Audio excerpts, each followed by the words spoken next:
मुख्यमंत्री लाडकी बहीण योजना सुरू झाल्याने सध्या सगळीकडे आनंदाचे वातावरण आहे। मात्र या योजनेचा लाभ घेण्यासाठी अर्ज करताना महिलांना अनेक समस्यांचा सामना करावा लागत असे। तसेच यातील काही निकषांमुळे अनेक महिला लाभापासून वंचित राहणार हे लक्षात घेऊन आता मुख्यमंत्री माझी लाडकी बहीण योजनेच्या निकषांमध्ये बदल करण्यात आले आहेत। तर लाडक्या बहिणींसाठी सरकारने निकषांमध्ये कोणकोणते बदल केले आहेत हे आपण पाहूयात। तर मुख्यमंत्री माझी लाडकी बहीण या योजनेतील सुधारणेबाबतचा नवीन जी.आर. आपण पाहत आहोत। दिनांक 3 जुलै रोजीचा हा जी.आर. आहे। महिला व बालविकास विभागाने राज्यातील महिलांच्या आर्थिक स्वातंत्र्यासाठी आणि त्यांच्या आरोग्य आणि पोषणात सुधारणा करण्यासाठी तसेच कुटुंबातील त्यांची निर्णायक भूमिका मजबूत करण्यासाठी महाराष्ट्र राज्यात मुख्यमंत्री माझी लाडकी बहीण योजना सुरू करण्याबाबत प्रस्ताव मांडला होता आणि त्यानुसार महाराष्ट्र राज्यात मुख्यमंत्री माझी लाडकी बहीण योजना सुरू करण्यास शासन निर्णय 28/6/2024 अन्वये मान्यता देण्यात आली आहे। पण सदर शासन निर्णयामधील नमूद काही निकषांमध्ये सुधारणा करण्याची बाब तसेच सदर जिल्हास्तर समितीमध्ये सुधारणा करण्याची बाब विचाराधीन होती।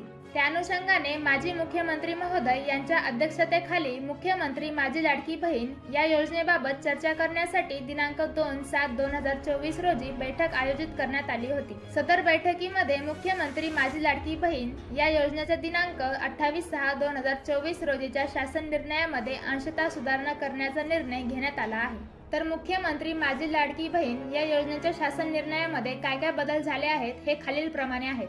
तर पहिले, योजनेच्या लाभार्थीमध्ये महाराष्ट्र राज्यातील 21 ते 60 या वर्ष वयोगटातील विवाहित, विधवा, घटस्फोटित, परित्यक्त्या आणि निराधार महिला यांचा समावेश होता। पण आता मात्र वयाची मर्यादा वाढवण्यात आली असून 21 ते 65 वर्ष करण्यात आली आहे।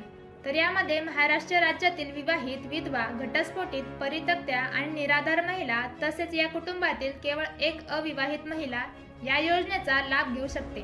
त्यानंतर मित्रांनो, नवीन जी.आर. नुसार कोणत्या महिला या योजनेसाठी अपात्र राहतील यामध्ये सुद्धा बदल करण्यात आला आहे। तर यामध्ये ज्यांच्या कुटुंबातील सदस्य नियमित किंवा कायम कर्मचारी किंवा कंत्राटी कर्मचारी म्हणून सरकारी विभाग, उपक्रम, मंडळ, भारत सरकार किंवा राज्य सरकारच्या स्थानिक संस्थेमध्ये कार्यरत आहेत किंवा सेवानिवृत्तीनंतर निवृत्ती वेतन घेत आहेत, पण बाह्य यंत्रणांद्वारे कार्यरत असलेले तथा स्वयंसेवी कामगार आणि कर्मचारी अपात्र ठरणार नाहीत। म्हणजे ज्यांच्या कुटुंबातील सदस्य गव्हर्नमेंट सर्वंट किंवा सरकारी विभाग अथवा संस्थेमध्ये काम करतात ते आणि जे सेवानिवृत्त झाल्यावर निवृत्ती वेतन घेत असतील त्या कुटुंबातील महिला अपात्र ठरतील। तसेच 2.5 लाखांपर्यंत उत्पन्न असलेले बाह्य यंत्रणांद्वारे कार्यरत असलेले कर्मचारी, स्वयंसेवी कामगार आणि कंत्राटी कर्मचारी पात्र ठरतील। म्हणजे जे कोणतेही सरकारी काम न करता इतर काम करतात त्या कुटुंबातील महिला या योजनेचा लाभ घेऊ शकतात। त्याचबरोबर मित्रांनो, सदर लाभार्थी महिलेने शासनाच्या इतर विभागामार्फत राबवण्यात येणाऱ्या आर्थिक योजनेद्वारे 1,500 पेक्षा जास्त लाभ घेतला असेल तर ती महिला अपात्र ठरते। म्हणजे जर तुम्हाला या पहिले कोणत्याही योजनेमार्फत 1,500 पेक्षा जास्त पैसे मिळत असतील किंवा तुम्हाला कोणतीही पेन्शन चालू असेल तर तुम्ही याचा लाभ घेऊ शकत नाही। त्यानंतर मित्रांनो, विशेष बदल म्हणजे ज्यांच्या कुटुंबातील सदस्यांची संयुक्तपणे 5 एकरपेक्षा जास्त जमीन आहे ते यासाठी अपात्र होते। पण आता मात्र नवीन जी.आर. मध्ये ही शेतीची अट वगळण्यात आली आहे। तसेच नव्या जी.आर. नुसार कागदपत्रांमध्ये भरपूर पर्याय तुम्हाला आता देण्यात आले आहेत। पहिले, महाराष्ट्र राज्याचे अधिवास प्रमाणपत्र किंवा महाराष्ट्र राज्यातील जन्मदाखला आवश्यक होता, पण आता मात्र लाभार्थी महिलेकडे अधिवास प्रमाणपत्र उपलब्ध नसेल तर त्याऐवजी महिलेचे 15 वर्षापूर्वीचे रेशन कार्ड किंवा मतदार ओळखपत्र, ते नसेल तर शाळा सोडल्याचे प्रमाणपत्र अथवा जन्मदाखला या 4 पैकी कोणतेही ओळखपत्र किंवा प्रमाणपत्र ग्राह्य धरण्यात येणार आहेत। त्यासोबतच मित्रांनो, परराज्यात जन्म झालेल्या महिलेने महाराष्ट्रातील अधिवास असणाऱ्या पुरुषाबरोबर विवाह केला असेल तर अशा बाबतीत त्यांच्या पतीचे जन्मदाखला किंवा शाळा सोडल्याचे प्रमाणपत्र अथवा अधिवास प्रमाणपत्र यातील कोणतेही एक आवश्यक आहे।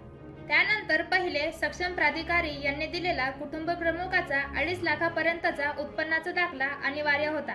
मात्र आता ज्यांच्याकडे पिवळे किंवा केशरी रेशन कार्ड आहे त्यांनी उत्पन्नाचा दाखला नाही दिला तरी चालेल। तर या सर्व बाबींसह सर्वात महत्त्वाचा बदल म्हणजे अर्ज भरण्याची अंतिम तारीख।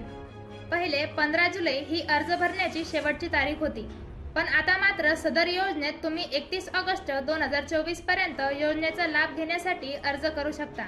तसेच दिनांक 31 ऑगस्ट 2024 पर्यंत अर्ज करण्यात आलेल्या लाभार्थी महिलांना दिनांक 1 जुलै 2024 पासून दरमहा 1,500 रुपये आर्थिक लाभ देण्यात येणार आहेत। याचा अर्थ असा की जर तुम्ही अर्ज जुलैमध्ये भरला किंवा ऑगस्ट महिन्याच्या 31 तारखेपर्यंत भरला तरी तुम्हाला जुलै महिन्यापासूनचे पैसे मिळतील. म्हणजे जर तुम्ही ऑगस्ट मध्ये अर्ज केला आणि तुम्ही पात्र ठरला तर तुम्हाला जुलै महिन्याचे 1,500 आणि ऑगस्ट महिन्याचे 1,500 असे 3,000 रुपये मिळतील. त्यानंतर प्रोत्साहन भत्ता. सदर योजनेअंतर्गत मोबाईल ॲपद्वारे ऑनलाईन अर्ज सादर करण्यासाठी अंगणवाडी सेविका यांना लाभार्थ्यांची अंतिम यादी प्रसिद्ध झाल्यावर एकूण पात्र लाभार्थ्याचे अर्ज सादर केल्याप्रमाणे पात्र लाभार्थी प्रति 50 रुपये याप्रमाणे प्रोत्साहन भत्ता देण्यात येईल. तर प्रोत्साहन भत्ता म्हणजे ज्या अंगणवाडी सेविका मोबाईल ॲपद्वारे ऑनलाईन अर्ज सादर करतील त्यांना प्रति लाभार्थी 50 रुपये याप्रमाणे पैसे मिळतील. जर अंगणवाडी सेविकाने 50 अर्ज भरले आणि यादी जाहीर झाल्यानंतर 10 महिला यासाठी पात्र ठरल्या तर त्या 10 लाभार्थी महिलांचे प्रति 50 रुपये याप्रमाणे प्रोत्साहन भत्ता मिळेल. तर मित्रांनो, ही होती मुख्यमंत्री माझी लाडकी बहीण योजनेबाबतच्या नवीन बदलासंबंधी सगळी माहिती. आशा करते तुम्हाला नक्कीच आवडली असेल. आणि तसेच जर तुम्ही पात्र असाल तर वेळ वाया न घालता तुम्ही सुद्धा या योजनेसाठी अर्ज करा व लाडकी बहीण योजनेचा लाभ घ्या. व अशाच प्रकारच्या नवनवीन व्हिडिओ पाहण्यासाठी आपल्या चॅनलला सबस्क्राईब करायला विसरू नका. धन्यवाद.